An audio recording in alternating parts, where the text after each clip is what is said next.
Hello everyone. Hi, say hi, con. Hi. Hi everyone, and welcome back to our backyard garden. So we want to give you another update for today. Today is Sunday. What is today? Sunday, May 2nd, Yep. 2021. And by the way, happy birthday to you. So our twins today, that's their birthday today. Hey, say hi, come back. Hi. Happy birthday. Yeah, today we're gonna give you a little quick update on what are we doing in our backyard. So let me give you a shot of this way. So the flower beds here, if you look at those right there, those are California flowers. Those are wildflower poppies. They are coming up pretty nicely.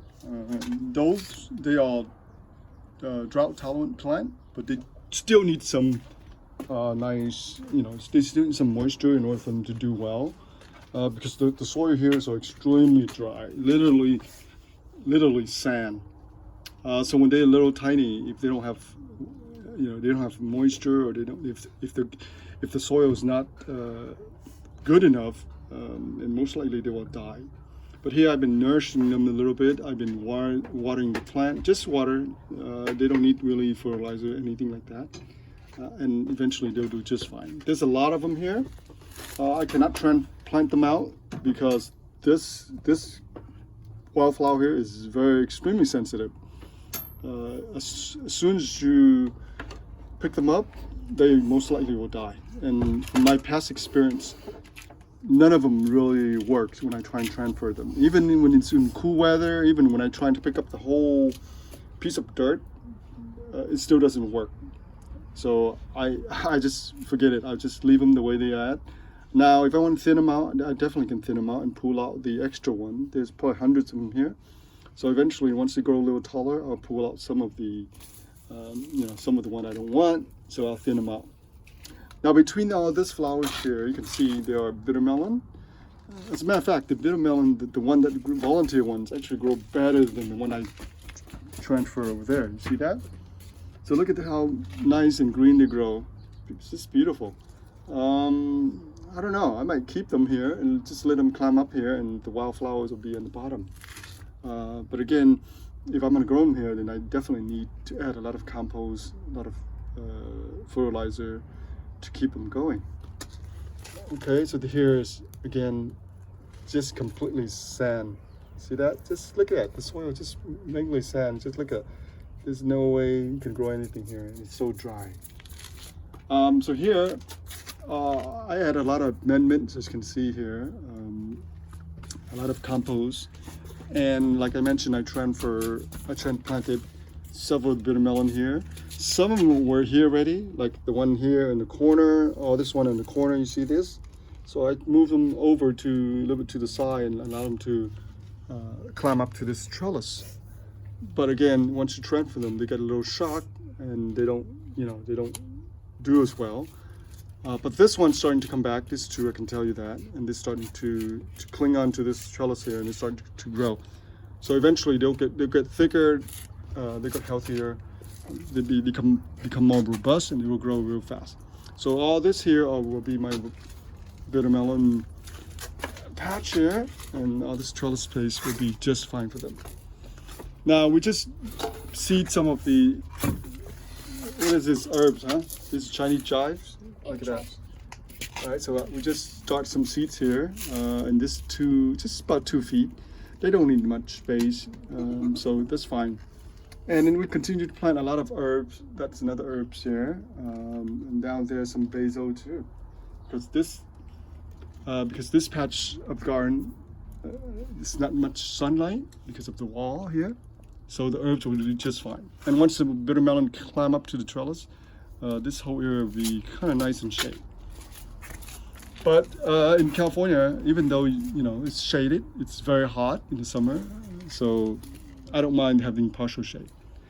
And here are all the Millibar spinach. I think this is the red variety, so eventually I have to thin them out, and I have to select the one that I want to grow, and then pull out the one that I don't need. There are hundreds of them here, literally. And I still have plenty of seeds, look at that, from last season. So I'll pull them out soon. and just thin them out a little bit. The garlic is just doing wonderful. And here are some of the beets. I had a lot of compost, and this variety do really well, even in the summer too.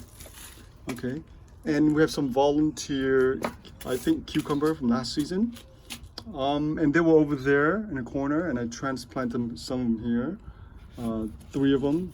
So hopefully they'll climb up to this trellis here. And I still have some more volunteer, you can see there. This are the Persian cucumber. Here's one of them here too. So eventually that one too thin, I guess.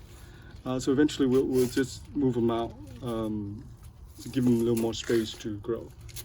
And obviously this is just a gorgeous looking plant. This is a perilla. This is one of the herbs I like to grow. And my son's beans, sugar snap beans, are coming up, and I think it's starting to flower. Look at that. Yeah. Huh? Yeah. Is that wonderful? Yeah. And here below here we still got some beets. So this one, once it come up, son, they'll flowers and they'll produce those sweet little beans for you. Okay. Yay. And I think this all this lettuce here is almost done. When the weather is hot, they'll grow really fast and they'll bolt really fast. So we had this here about over a month and a half, and I've been just harvesting them every week. I can't keep up with them. They grow so fast.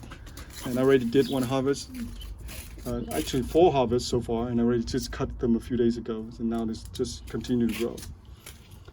Okay, so what else do we need to, here, some more. This herbs here, for whatever reason, it just, the soil type is just right for them. They like the sandy soil, I'm assuming, because they just grow so nicely here. As long as they have some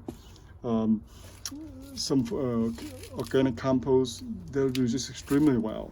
And all this are volunteer, even including the one here on the side here. Look at this. Look at that. Just crazy. They do so well.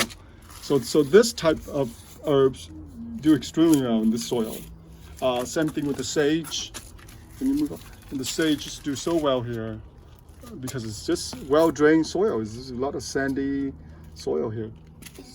Certain plants just don't do well, and we know that for a fact, right? Certain plants don't do well in this, but a lot of this plant do very well. Sage edible. Oh yeah, sage are edible, yeah. And here's some Vietnamese coriander, and look at this oregano. They're just growing like crazy. So they love this soil for whatever reason. Not very much nutrients, again, like I said, but the sandy soil, somehow it's very suitable for this variety. This is the first time I grow this, and look at this. They're becoming like taking over this entire place. And they've been growing out of the, out of the soil and into the little cement here. Same thing with the coriander, and same thing with the perilla. See, look at this. This is growing like here. Look at this. Oh my God, this is gorgeous. Look at this. Yeah, look like a little forest, huh? And look at this. Probably over a dozen of the plant in here. And I didn't thin them out. I just allowed them to grow. But as you can see, the leaves are just huge. Look at this. This is just like the store quality. If you buy them, you buy a few bunch of this, it'll be like $1 plus. But here's just so many. Wow, this is amazing. Okay, so this are some of the Chinese parsley and celery, and it went to seed, and I just leave them for now. Eventually, I'll pull them out, and I'll get rid of them. But for now, I want them to just stay here so they can cover up the soil, because it's really, again, it's very hot. So I want the plant to shade some of the soil, and I transplant some of the bitter melon here again. And again, there's still plenty of the herbs that comes up. Now this one is a monster one. I've been telling you guys this one. This is a fennel. I think this is what my guess is that it's one plant, but now the other bulbs touch the ground, so maybe it produce another 3 or 4 plants. So if I just leave them, and I already prune off like literally 50% of it. Okay, so here. Son, can you stand close about it? See how big it is? Look at how big it is. It's almost like 4 feet by 4 feet, square feet. 4 feet by 4 feet. It just grows so big, and it came out all the way to the cement, and I have to trim everything back, literally. All right. Ladybug. And look at this guys here. Oh my God, those bunch onions are incredible. They are like the gigantic green onion, bunch onion. They're going to flowers now. I let them go to flowers so I can harvest these seeds and regrow them again. Those are pretty easy to grow, and they like the soil. Again, they like the sandy soil. As long as you give them some compost and water, they'll do extremely well. Okay, and then there's one volunteer back there as a bitter melon, obviously. Now we'll plant some more stuff here, and I'll show you some of the seed I already started. But I will plant some stuff here. Here go another cilantro that going to seed because of the weather is hot. And the flower is beautiful, like white little flowers. I just leave them. I love cilantro. The reason why I would put this plant here, this is a palm. It's just for shading for now because I'm growing some little plant there, so I need some shading because in the summer, right now it's really hot, up to 90+ degree. So we do need some shading. That's why I put this here for now. Eventually, of course, I'll move them out. And there's more stuff there. And the strawberry, we put them in pot. And look at all this mint. It's just doing fabulous. Look at all this mint. Oh my God, this is beautiful. And the tomatoes, so we already planted some tomatoes there. Eventually they'll go up to the trellis. And we got some more wildflower there. Okay, so let's show everybody on this side what we do on this side. Some of our container. Obviously we transplant a lot of the herbs into the container, and they do just fine. Look at this. Isn't they amazing? Okay, look at that. And then this side, this is the toro stem. Look at this. So they are producing a lot of little runners. You can see there. Look at all these runners everywhere. This two here, I transplant them over here. It's getting too close. But all those over there, those are all runners. This is the original plant. From the top here, look at this. So this one here is the mother plant, if you want to call that, and then the rest are just the runners. Wow. Let's see what we got there. And some of my strawberry from last season, it actually survived. They actually survived the winter over there. So I dug them up and repot them into a one gallon container for now and see how they do. So the soil here, the container soil is really nice. I add a lot of compost and hopefully they'll do just fine. Because right here, there's absolutely no sunlight at all. And strawberry, yeah, strawberry, they do need a lot of sunlight. So for now, I'm putting them in a container and grow one plant in each container. And this one, can you guess what this one? What is it? Huh? What is it? You don't know what that is? Yep. You still can't guess? Suddenly I blanked out. I know what it is, but I just blanked out. What do you call this? I forgot. I just blanked out. Oh my God, it's a purple fruit. What is it? I just blanked out. Wait, dragon fruit. No, like this one right here. Oh my God, I just blanked out. This is what happened when you get old. I know what it is, but I just blanked out. Okay, so but let's talk about this one. Oh, this here's my Cherimoya tree. Now look at it. They're all in a one container pot. This one is about 14 inches now, and I grow a lot of this Cherimoya tree, and I gave to my family, and I gave to my relatives. They are a good tree. They grow very fast in California with this weather. They produce beautiful, kind of beautiful green leaves. The leaf can be much bigger. And they are year-round. They stay year-round green, even though they shed some of the leaves, but they stay year-round green. It's an excellent plant you can put in a container, or you can grow them in the ground. They grow fairly big, 15 feet. But they are excellent for for shade. If you need a tree to shade up your garden somewhere. So that's an excellent tree. I love the Cherimoya, and they produce beautiful fruit too. After about 4 or 5 years, they probably produce a fruit. And I have one here in 15-20 gallon container. This one here, Cherimoya, it's almost 7 feet tall now, and as you can see, they're already producing flowers. Okay, so this is just beautiful. So this one I had in a container for a long time now, maybe 4 years now, 4 or 5 years, and I try and keep them small and kind of dwarf. I keep them both tiny, and I do a lot of pruning, so try and keep the tree, the trunk bigger, but I try and keep them really small. Okay. I still could not come up with the name of this one. This vine, passion fruit vine. Jesus Christ. Okay, so that's no passion fruit vine. All right. So let's go back to this one. So this is a passion fruit vine. The leaves you cannot tell because it's a juvenile. It's a small one. So once they grow to maturity, they'll have 3 split leaves like this. Okay. So believe me, this is a passion fruit vine, and this is a purple variety. So this one here, I had this one also in a container. I think a 15-20 gallon container, and I only have a very small space for them to climb. And well, I did it on purpose. My intention was just keep them very small and just prune them off as they go. So hopefully they'll produce some flowers and some fruit, because I just want this area to be shaded. As you can see here, about maybe 6 feet from one window here to the next window is about 6 feet, and it's about 7 feet up to the top.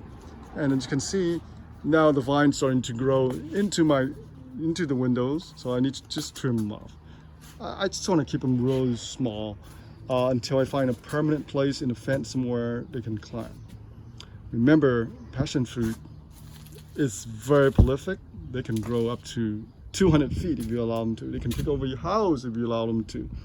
So don't wish. What's that? They can grow over 200 feet. Yeah. Yep. If you wish for this plant to grow big, it will grow big. Okay, it will grow big. So the problem is trying to contain them. It's not the growing, it's how you contain them. And the only way to contain them is really just prune them off. That's all. Look at this now. So as the plant's getting bigger and bigger, you can see the base is really big now. At my other place, the base is literally 3 inches in diameter. So this one's about 1 inch in diameter. All right, so that's it for our video for today. Have we shown everybody yet? Yep. So we still plenty of stuff in the growing stage. So we still have a lot of seeds here. We have some yard bean has not come up yet because the weather is kind of crazy. Hot, cold, hot, cold. What are those? I don't remember. Sage. Huh? No. This is opal. Are they opal or are they cucumber? I don't see. We don't remember because we didn't label them, huh? All right. But this one we did label them. These are the opal. So we had some seed there. Have you been watering it? This tree, this is a very special tree. This is a Moringa tree. If you guys know about the Moringa tree, it's called the miracle tree of life because it has the most densely, in terms of nutrients and minerals and whatnot. So this is one of the scientific tree that has been proven to have this really densely rich nutrients. So this is a moringa, okay? It's also called the miracle tree, right? And I bought it when it's tiny, literally like 6 inches, and they're really expensive too. They're easy to grow, but they're really expensive. But now they're almost over 3 feet tall, and hopefully, when they grow a little bigger, I'll try to propagate them. And then I bought some, I got some bamboo here. Now the reason I bought some of this, I have some of this in container, because I use them for shading in my garden. When it gets too hot, I need some plant for shade. So this is a good, bamboo is a good to use for shading too. And some of that there, a container here, it get too dry. Again, they are, in California, we are too hot and too dry. And sometimes you can't really grow much in a container. You can grow a tree and have some California flowers in there. but you know, the soil tend to get dry very quickly when you have them in a container, and you have to constantly water the container. All And right. bonsai. Yeah, and our warm bins are doing extremely well. There's literally feeding on the compost and all the kitchen scrap, and I'll show you in the next video. All right. All right. So we got some more. What's that? Lemongrass. Yeah. What is this one? Do you remember this one? Rosemary, huh? This is rosemary. It's beautiful. All right, everybody, well, thank you for watching. We have to end this video. It's getting too long. All right, so thank you for tuning in and watching this video. We hope to see you again. Bye for now. Say bye.